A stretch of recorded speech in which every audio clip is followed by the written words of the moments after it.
My name is Gia. And I'm Candace. And we are Blackbird. And you can check us out at facebook.com/bbirdmusic. You can also check us out on Instagram at @blackbirdmusic. You can also check us out at Twitter at blackbirdnyc. Are you writing your own stuff? Yes. Yeah. So how's it feel when you see someone singing back your own words? It feels really cool. Yeah, it feels great. It's, sometimes, we'll get, a song someone else has written words of it or whatever.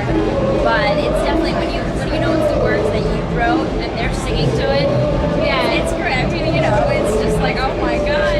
Especially just being here after attending it when we were younger. And now being here, people singing to us and watching us and like loving it, coming up to us after, it's great. Yeah, definitely to know that they got something out of your music. That's why we do it. We want to connect with our fans and be able to write something that makes them feel what we feel and, give us something to connect with them. The audience, we get the girls that are like, oh yeah, and they sing along, and then we get the boys that sometimes scream, hey, you're sexy, you're so hot. Yeah. And we're just like, thanks. Funny thing is, we actually met on Craigslist. And there was just this one that was signed girl band looking for another, and I was like, done. And I emailed her, and it worked out. Hey, what's up? This is Mattie Montgomery from the band For Today, and you can check us out at www.fortodayband.com. See you soon. I've been doing this for like a decade now. I've been screaming, and I guess I just am used to it. I adapted to it. Did that hurt at first? Yeah. Well, what I tell young screamers is if it hurts, you're doing it wrong. There's a way, I think, to do it that is healthier, and will keep you able to scream for longer. The reason we play this kind of music, the reason we do tours like Warped Tour, is because there are going to be people here that don't agree with us. Because someone loved me enough when I hated God and everything having to do with God. Someone loved me enough to share the truth with me anyway. And I think that there's a lot of bands that go from church to church and youth group to youth group, and they rock out to a bunch of Christian kids, and that's fine. They probably make a good living and get some kids thinking that it's cool to be a Christian.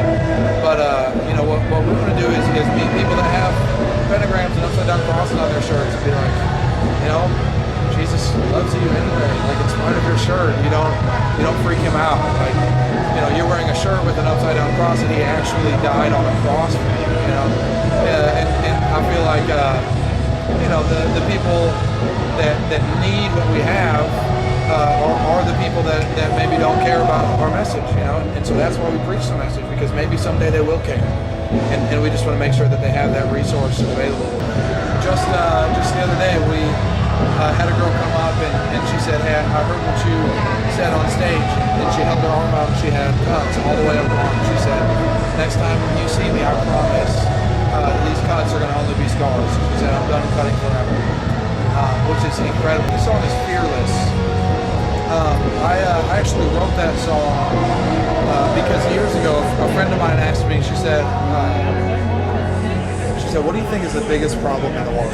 And I thought about it for a little while, and I said, I think the biggest problem in the world is fear. The way that I see it, people are afraid of responsibility, they're afraid of failure, they're afraid of rejection, whatever, and it keeps them stagnant. It keeps people hiding the very best parts of themselves. It keeps people trying to fit in instead of being who they were created to be. And so I said, I think if we can rid the world of fear, we fix just about every problem in the world.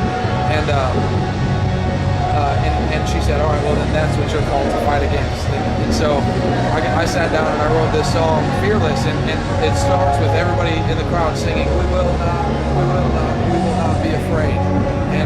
And that to me is such an incredible moment, seeing thousands of kids singing together, we will not be afraid.